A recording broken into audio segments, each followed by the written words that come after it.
Welcome, everyone. Today, we're going to talk about a book called Essentialism, and this book will revolutionize the way you approach and see the learning process of business English and communicating at work. I'm Luciano, your host. It's a pleasure to have you with us, with my co-host today as well, Pablo Camargo. Hello, Pablo. Hello, Luciano. It's always a pleasure to be here. Thank you for introducing me.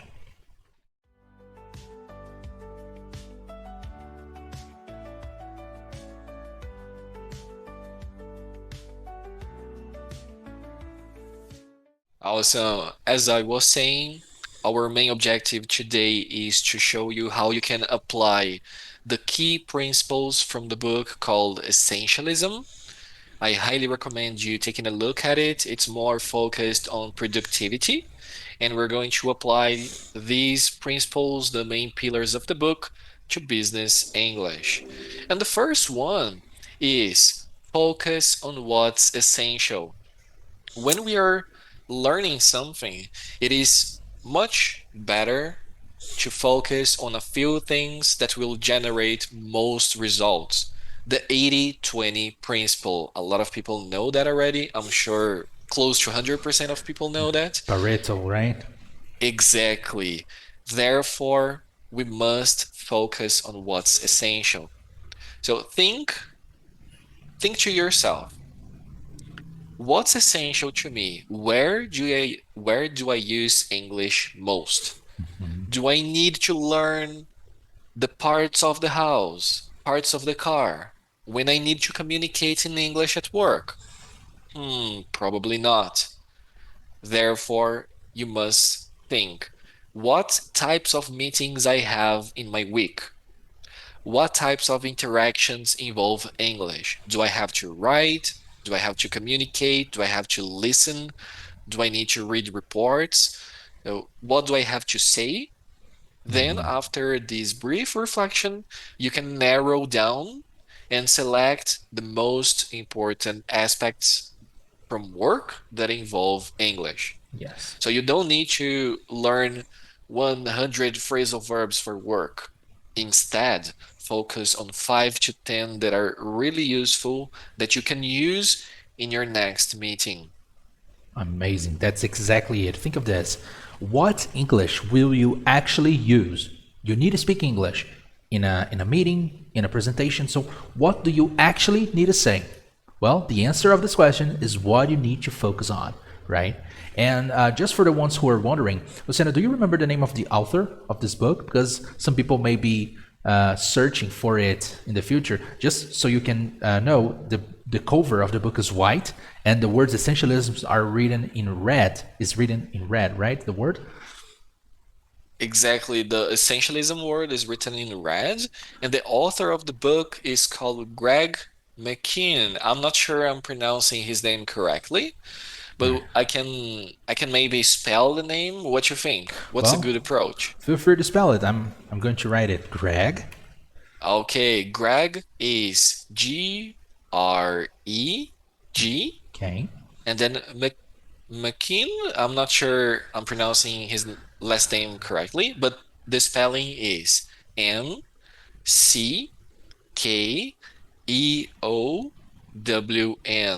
Let's recap everything real quick. Greg McKeown, Greg McKeown, McKeown. Okay. Well, I would spell this name just like you did, Greg McKeown. I would spell just like you did. So I believe this is it. Greg, if you're watching us, probably not. If you're watching us, I hope you don't mind us pronouncing your name wrongly, right? Yes, my apologies for any miscommunication here or misspelling. Let's move on then to the next one. Do you have any other insights to add to principle number one? Well, actually, I have already said so. Whenever you think about exactly what you need to speak English at work, it may be a meeting, it may be a job interview, or a presentation.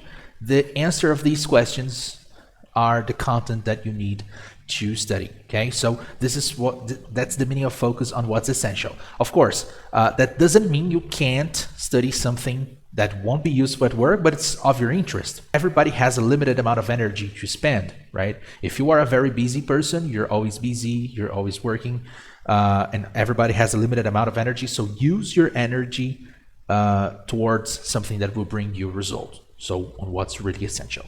That's it. Let's go. And the next principle is called protect your learning time.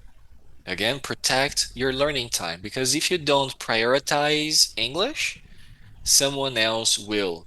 If you don't block, go to your calendar and block a specific slot, specific period of the day to study, to have classes, to learn English, to focus on the learning process, you will never be able to speak confidently at work because it is of utter importance. It's fundamental that you separate 10 to 15 minutes a day. You don't need to study for hours. 10 to 15 minutes a day will do great, will improve. It will make you improve a lot. Yes. So, no distractions. Don't let people schedule meetings in that specific time. A lot of my students usually study in the mornings or evening time before or after work so that nobody will call them, send messages. They won't get distracted. That's protecting your learning time. Think of times you're free, you can focus on English, you see vocabulary, expressions, and really put into practice the first principle that is focus on what's essential.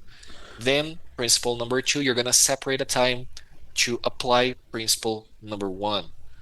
Amazing. Well put, Luciano. And just adding 2 points here. So the first one is that when he said, if you don't prioritize your life, someone else will.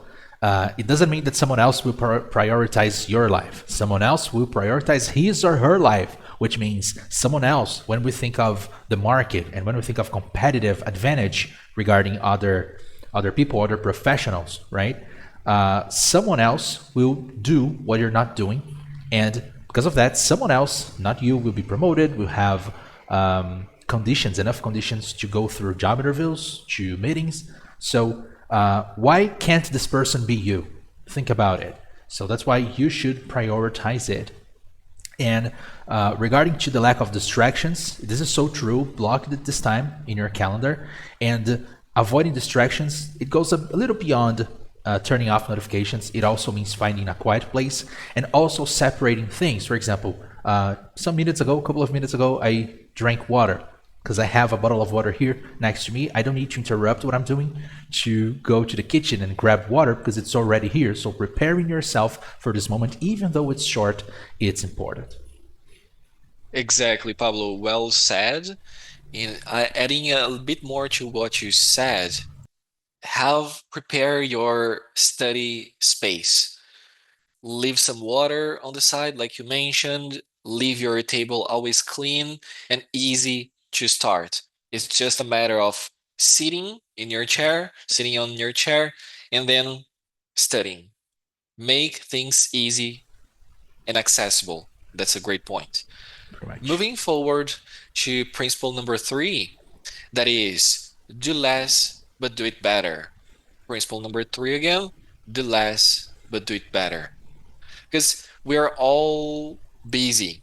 But being busy is not the same as being productive. So if you are just studying for the sake of studying, you won't become confident. Some people tell me, Luciano, I studied yesterday for 60 minutes. I watched a whole episode of of the show I love watching.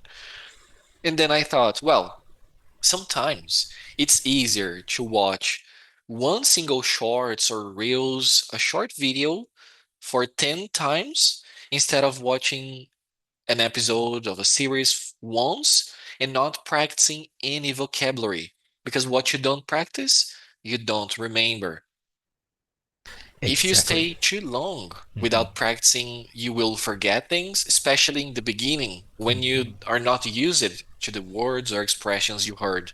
So instead of doing an exercise, for example, listening, watching an episode, or listening to a long podcast of 1 hour, try to break the podcast down into parts. So If the podcast is 1 hour, listen to it for 10 minutes a day for each day of the week and try to listen to it more than once if possible. That's So right. quality is more important than quantity. Exactly. Instead of listening to an hour episode, listen to a 15 minutes episode. Well, I guess you're already doing it. But Hmm. that's exactly it. Prioritizing short things. There's something I used to do when I was studying Spanish. This is a tip for you wanting to learn, um, doing less but better. You can, of course, we always recommend you going for business related topics. But again, if you just want to raise your English exposure, you can type on YouTube right now, short award winner movie. I can type this for you. Short award winning movie. So usually our short movies between 5, 10, 15 minutes tops, they are really good, award winning. So you will be able to have quality entertainment and still learn English in a way that's consistent with your routine, in a way that you can go from the beginning to end, in a way that you don't need to watch 2 hours movie, because if you watch something that's over 30 minutes, you will probably stop paying attention and you will not remember the things you have seen. Awesome. While you were talking, I remembered of another suggestion that you can type on YouTube, especially YouTube or any other platform. That is a day in the life of, and then you type your profession. For example, a day in the life of a financial manager, a day in the life of a law coordinator, a day in the life of a sales director. I'm sure you will find a lot of short videos and packed with vocabulary and expressions from your area. Amazing suggestions. Amazing. That's even better indeed. Well, and we have then the takeaways. We're getting to the end of our podcast already. So the key takeaways are: don't try to learn everything, just focus on what matters for your job. Select the most important activities. One or two is already enough for a week. Try to really use different vocabulary expressions and role play. Think you are speaking at work and focus on those situations. Exactly. That's it. If you are focusing on what really matters, you are going to use it in real life. And if you are using it in real life, you are remembering it forever. Exactly. Can you tell us number two? Absolutely. The second takeaway is protecting your learning time. So what you're doing is blocking in your calendar the exact moment you're separating for study. You're going to prioritize it like you would in a meeting. Just as people can't interrupt you in a meeting, people shouldn't be able to interrupt you during your study time. And avoiding while you avoid other distractions such as notifications and leaving the study table to go to the bathroom or to get water. Do it before you start studying. When you do that, you protect your learning time. And the final one is go deep and not wide. Focus. Like Bruce Lee said once, have laser-like focus, meaning practice the same punch 10,000 times and not 10,000 punches a single time. So go deep, focus on the vocabulary you see at work. It will simplify your life and make things easier. That's it. The final, before we close, we have the mission. Do you have anything to add, Pablo, before we go to the mission? Well, I believe that's it. I just love this quote, laser-like focus. It's really connected to what we were talking right now. Instead of doing 10,000 punches, do 10,000 times one single punch. This is awesome. Like that's new even for me. I'm writing it down for sure. Exactly. And that was the master Bruce Lee that said it. Well, moving on to the mission. Now, after this podcast, you will choose at least one situation from work. Luciano, I have to report what's happening in my project. That's a very common one. Then you're going to practice it every single day this week. For 10 minutes or 15 minutes, you're going to allocate that time in your calendar. And just like you take a shower every day, you brush your teeth every day, you're going to separate 10 minutes, 15 minutes to practice that situation. You're going to imagine you're reporting for your boss or any other situation of your preference, and then you're going to practice that for 10 minutes a day. And cut the noise. Ignore everything else. If you see 10 different videos on the subject, focus on useful phrases for reporting meetings. Focus on what you will really use at work. That's it. That's the meaning of cutting the noise, right? When you cut the noise, you remove everything that's not useful. Well, thank you so much for your for your presence here today, Pablo. It was a real pleasure talking to you, and I'm sure our listeners will be very pleased with our today's podcast. If you apply all of these concepts and also maybe even read the book in English, I'm sure you will improve a lot and learn so much in the process. Thank you so much for your attention and time, and have a good day. Thank you, Luciano. Thank you, dear listeners. Eager to see you in our next episode.